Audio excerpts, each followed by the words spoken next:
الرحمن نماز جماعت کے منعقد کرنے کے حوالے سے چند شرائط کو بیان کر رہے تھے۔ پہلی شرط کو قسط نمبر 12 میں بیان کیا تھا۔ آج اسی شرط کے بارے میں کچھ سوالات ہیں، ان کو بیان کیے دیتا ہوں تاکہ آپ کے لیے مزید آسان ہو جائے بات سمجھنا۔ وہ پہلی شرط یہ تھی کہ جماعت منعقد کرنا اس وقت درست ہے کہ جب امام اور ماموم کے درمیان کوئی رکاوٹ نہ ہو۔ تو سوال یہ ہے کہ اگر جماعت کی صفیں مسجد کے کھلے ہوئے دروازے تک پہنچ جائیں اور صف کے پیچھے دروازے کے سامنے کھڑے ہوئے مقتدی اور اس کے سامنے والی صف جو مسجد کے اندر ہے درمیان کوئی حائل نہ ہو، تو اس مقتدی کی نماز اور اسی طرح ان افراد کی نماز باجماعت جو مسجد کے دروازے سے باہر والی صف میں کھڑے ہیں، ان کا کیا حکم ہے؟ تو جواب یہ ہے کہ مقتدی کی نماز جماعت صحیح ہوگی۔ اسی طرح وہ افراد جو مسجد سے باہر والی صف کے دونوں طرف کھڑے ہوں اور اس مقتدی کے ذریعے جماعت سے متصل ہوں، وہ اگرچہ اپنے سامنے کی صف کے کسی بھی فرد کو حائل یعنی مسجد کی دیوار کے ہونے کی وجہ سے نہ دیکھ رہا ہو، نہ دیکھ پا رہے ہوں، تو بھی ان کی جماعت صحیح ہوگی۔ اور کلیہ قاعدہ یہ ہے کہ نماز جماعت کے صحیح ہونے میں شرط نہیں ہے کہ ماموم سامنے کی صف کے کم از کم ایک فرد کو دیکھ رہا ہو، بلکہ ان کا باہم اتصال ہونا ہی کافی ہے۔ لیکن جو شخص ستون کے پیچھے کھڑا ہو، وہ اگر دائیں یا بائیں طرف سے کسی ماموم کے ذریعے بھی امام سے متصل نہ ہو تو اقتداء نہیں کر سکتا، لیکن اگر دائیں یا بائیں طرف سے امام کے ساتھ متصل ہو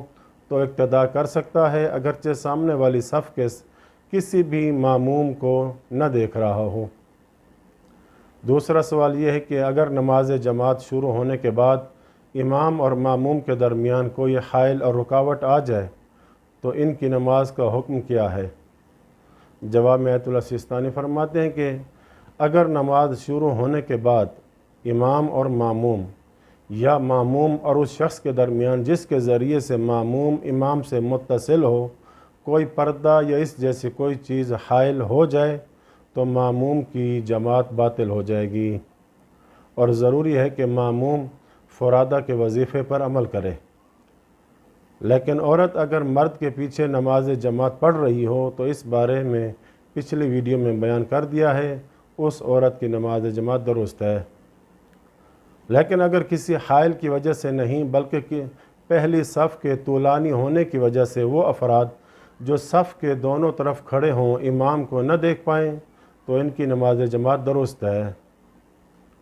اسی طرح اگر دوسری صفوں میں کسی صف کے طولانی ہونے کی وجہ سے وہ افراد کے جو صف کے دونوں طرف یعنی دائیں یا بائیں طرف کھڑے ہوں اپنے سامنے والی صف کے افراد کو نہ دیکھ پائیں تو ان کی نماز جماعت بھی درست ہے۔ آخری بات یہ کہ حائل اور رکاوٹ کے بارے میں مزید اس ویڈیو میں بتا دوں کہ حائل سے مراد وہ چیز ہے جو امام اور ماموم کو جدا کر دے، یا پھر ایک ماموم دوسرے اور مامومین کے درمیان جو مامومین امام سے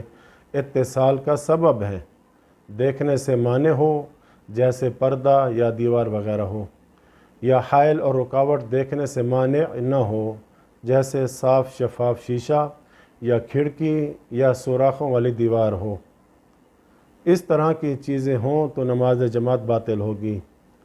لیکن وہ حائل کہ جو ایک بالشت کی مقدار کی ہے اس میں کوئی حرج نہیں ہے، مثلا 2-3 اینٹیں پڑی ہیں آگے تو یہ رکاوٹ نہیں بنتی، جماعت درست ہے۔ وصلی اللہ علی محمد وآل بیتہ۔